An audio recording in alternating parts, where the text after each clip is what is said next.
I remember that day like it was just yesterday. It was one of those rare days off where I decided to take matters into my own hands and clean the house. My parents' old place was more than just a house to me, it was a sanctuary filled with memories. After they passed, I kept everything the same, living a life they would have been proud of, simple, modest, and grounded, despite the wealth they left behind. So, there I was, knee-deep in dust and nostalgia, wearing the most unflattering outfit you could imagine, an old tee and faded jeans, hair tied up in a makeshift bun, with gloves that had seen better days. The sun was setting, and my stomach was rumbling, reminding me I had skipped lunch in my cleaning frenzy. Deciding to treat myself, I picked up my phone and dialed the local pizzeria. Yeah, hi, I'd like to order a large pepperoni with extra cheese, please. How soon can you get it here? I asked, hoping it wouldn't take too long. The voice on the other end assured me it'd be no more than 30 minutes. True to their word, the doorbell rang, and I rushed to answer it, eager for my cheesy reward.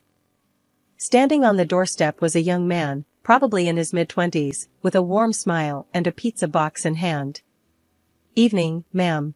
Pizza delivery, he said, his eyes scanning the grandeur of the foyer behind me. Thanks. Just put it here. I gestured to the console table near the door, fishing for my wallet. As I handed him the cash, our eyes met, and an awkward yet friendly silence fell between us. He broke the ice first. You work here long?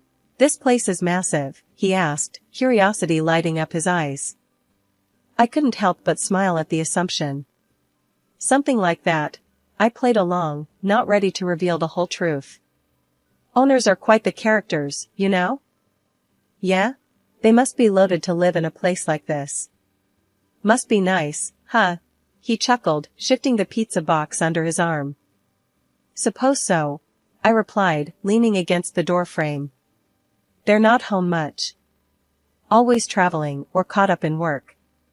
He nodded, understandingly. Sounds lonely. You get to hang around in all this luxury, though. Not a bad deal, eh?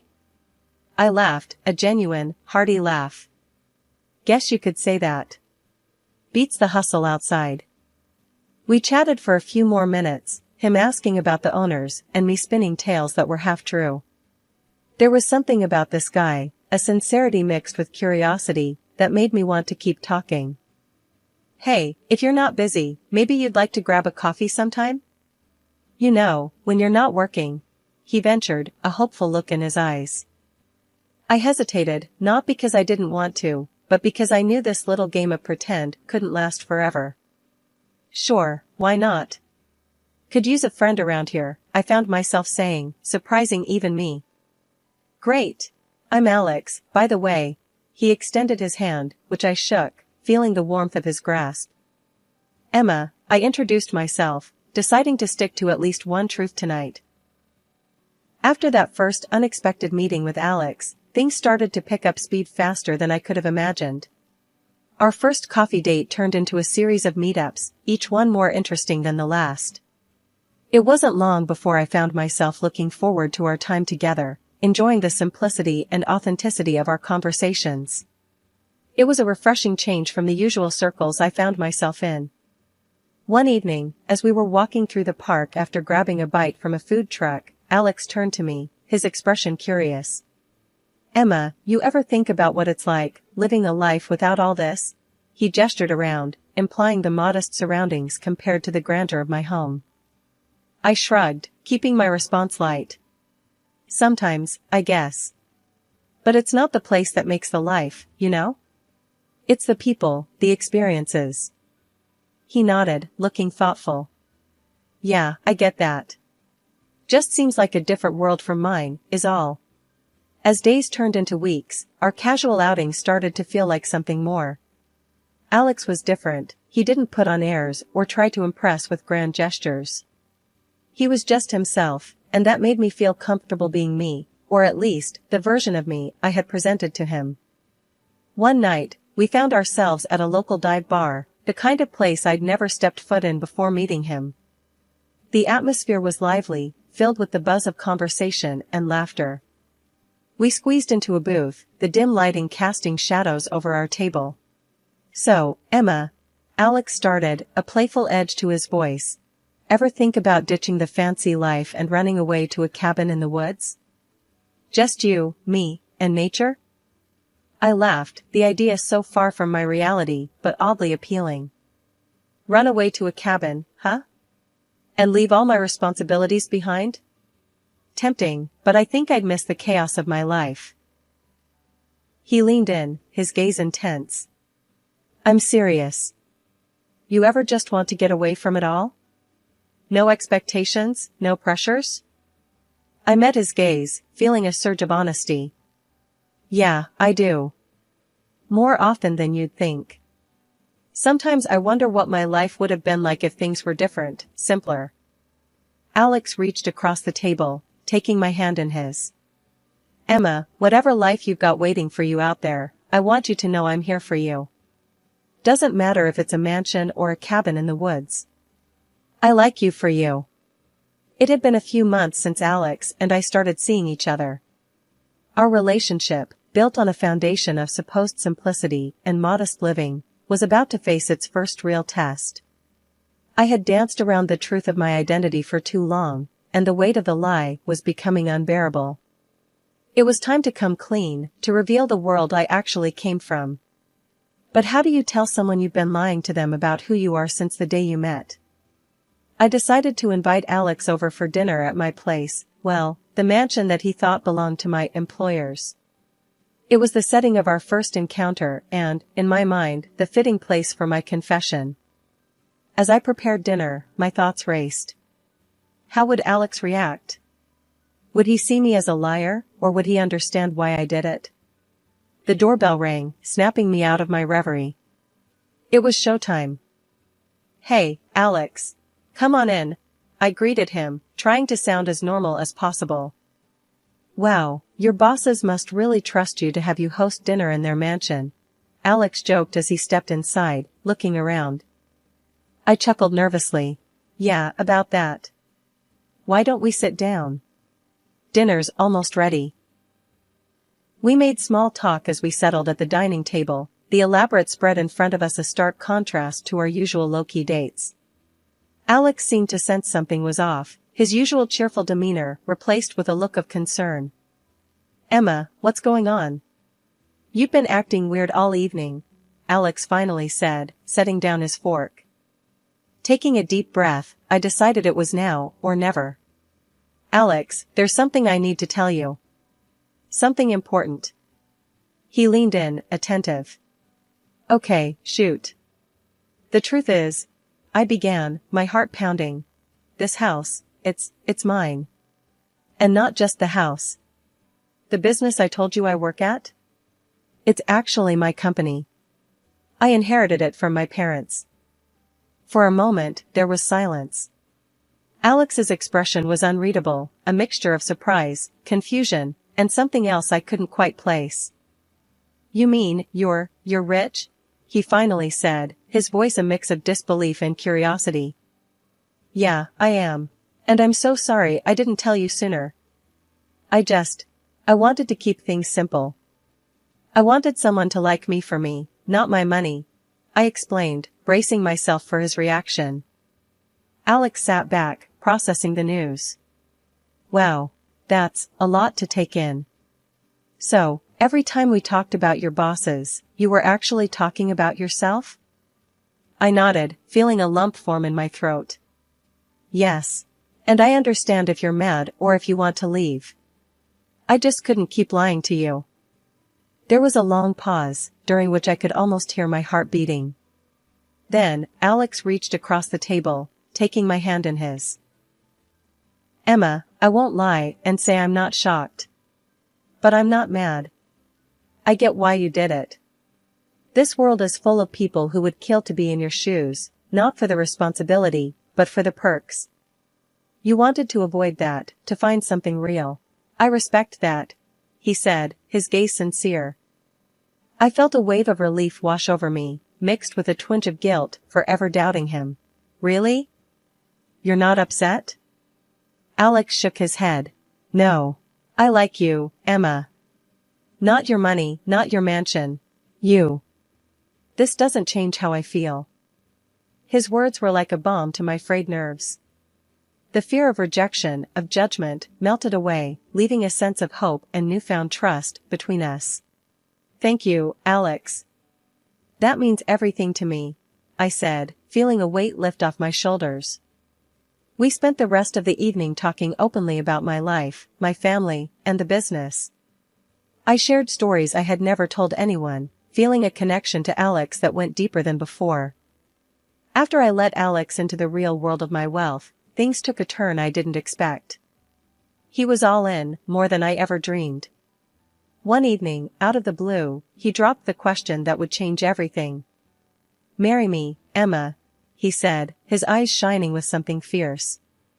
"Let's do it big, in some jaw-dropping place. Then jet off somewhere, just you and me." The idea set my heart racing. A family with Alex, something real and mine, was all I ever wanted. But his vision of grandeur threw me. "Alex, I love the thought of us, a future," I started, trying to keep my voice steady. "But why all the flash? Can't we discover each other without splashing out?" He didn't take it well. The look on his face was like I slapped him. "What, my idea's not good enough?" he shot back, a sharp edge in his voice. "No, it's not that," I hurried to explain. "It's just, I thought, maybe we could keep it simple, focus on us." He scoffed, shaking his head. "Simple. Right. You're probably just too embarrassed to waste your cash on someone like me." That stung. "Alex, stop. It's not about the money. I thought you knew that." He didn't say anything for a moment, just stared at me like he was seeing me for the first time. Then, without another word, he walked out. He ghosted me for days after that, leaving me to stew in worry and doubt. Had I hurt him that bad? Was I wrong? I couldn't stand the silence and uncertainty. I picked up the phone and dialed his number, my heart pounding in my chest. "Alex?" I said when he finally answered, my voice barely above a whisper. "Emma," he replied, his voice cold, distant. "I'm sorry," I blurted out, the words tumbling out in a rush. "If the wedding you want is what you need, we can talk about it. I miss you." There was a pause, long enough for my heart to sink. Then, slowly, he spoke. "I miss you too. Maybe I pushed too hard. It's just, being with you, it's all so new to me." I got carried away. Relief washed over me, warm and soothing. "It's okay, Alex. We're in this together, right? Let's figure it out, find a middle ground." "Yeah," he said, a hint of the old warmth returning to his voice. "Together." We met up the next day, talked for hours about what we both envisioned for our future. It wasn't easy, navigating the clash of dreams and realities, but we were committed. We agreed to take things slow, to focus on building us, before diving into any lavish plans. Living with Alex in my house started off as a dream. But dreams can get complicated fast, especially when they start messing with reality. Alex settled in quicker than I thought possible, acting like he owned the place. He'd walk around, making plans about changing furniture and fixing up rooms as if it were his personal project. One evening, he dropped a bombshell that caught me completely off guard. "Emma, we need to talk," Alex began, his tone serious, a stark contrast to his usual easygoing self. I paused, sensing the gravity in his voice. "Okay, what's up?"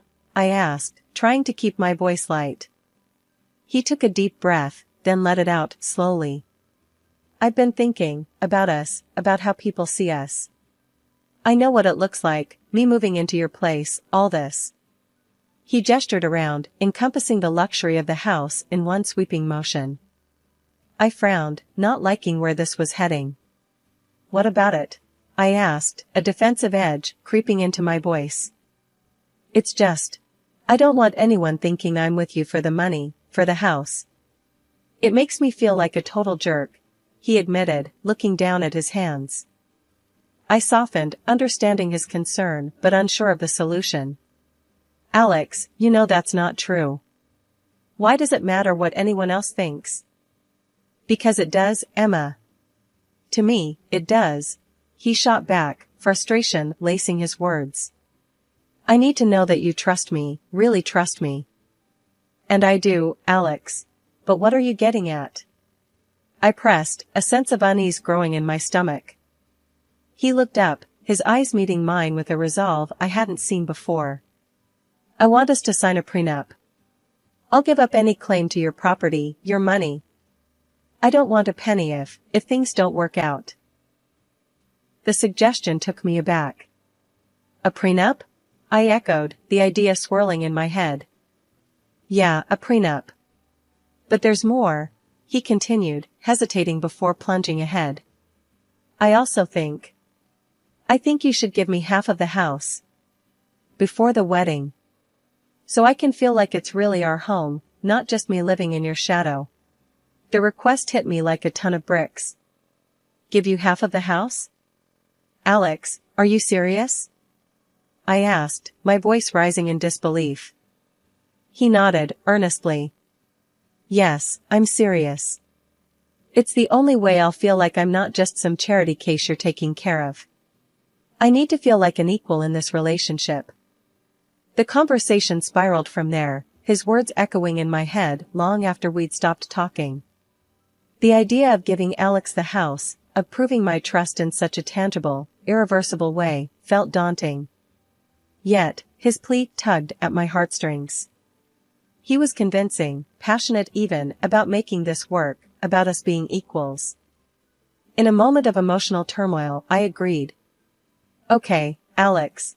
If it means that much to you, we'll do it your way, I said, the words tasting like ash in my mouth. Walking out of Mr. Thompson's office, I was still in a daze from what we'd just done. The paperwork, the formalities, it all felt surreal. But the cold slap of reality came faster than I could have imagined. So, Emma, Alex started, his tone light but with an edge that immediately put me on alert. Now that we're partners in this, how about we talk terms? I blinked, confused. Terms? What do you mean? He stopped walking, turning to face me with a smirk that didn't reach his eyes. Well, you see, I've been thinking. This place, our home, it's worth a pretty penny, right? About $7 million, if I'm not mistaken. I felt a chill run down my spine. Yeah, so? I asked, trying to keep my voice steady.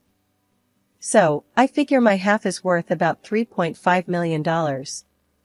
And I think it's only fair if you buy me out, he said, the words casual, as if he were discussing the weather. My heart stopped. Buy you out? Alex, what are you talking about? This was supposed to be our home, not an investment.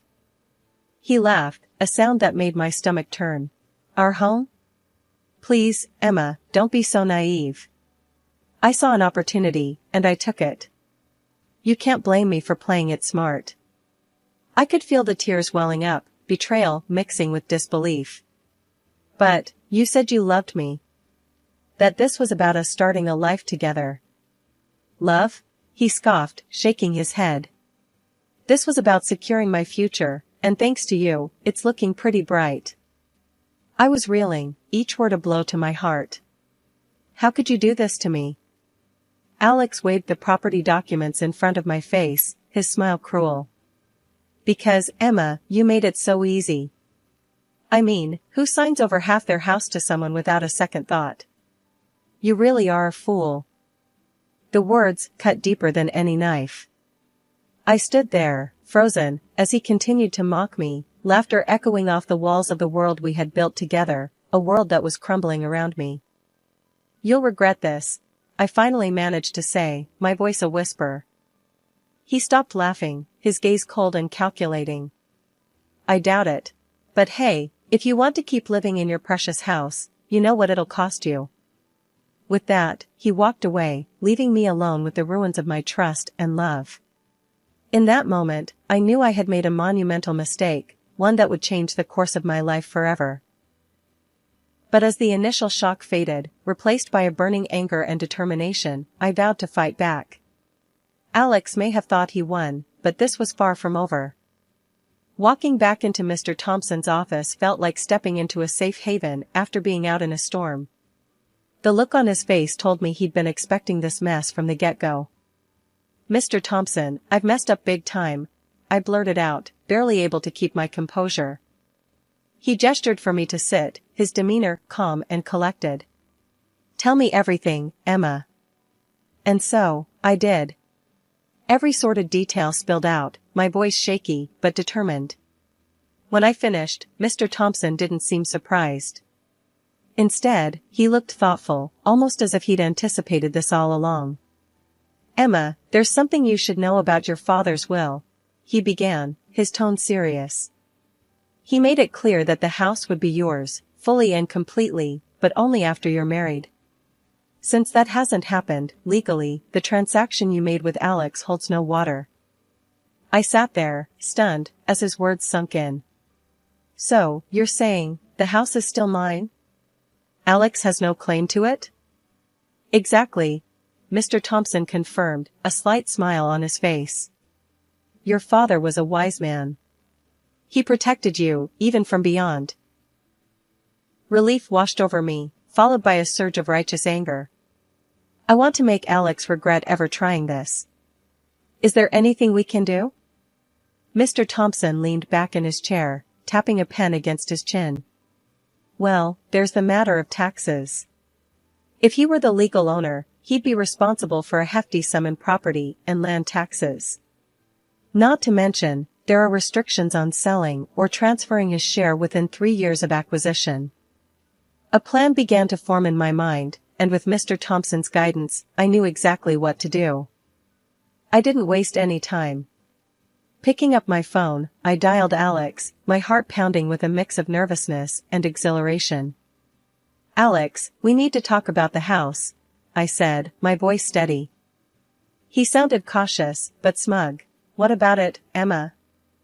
I took a deep breath and launched into my spiel.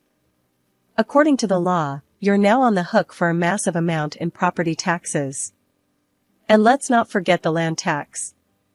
Oh, and you can't sell or even give away your share for 3 years. So, good luck with that." There was silence on the other end, and I could almost hear the gears in his brain grinding to a halt. "This is some kind of joke, right?" Alex finally managed, his voice a mixture of disbelief and panic. "No joke, Alex. You wanted the house, you got it, along with all its obligations. Enjoy dealing with the IRS," I said, a hint of satisfaction creeping into my voice. Hanging up the phone, I felt a weight lift off my shoulders. It wasn't just about the house or the money. It was about standing up for myself, about not letting someone's greed and manipulation dictate my life. Mr. Thompson smiled approvingly. "Well done, Emma. Your father would be proud."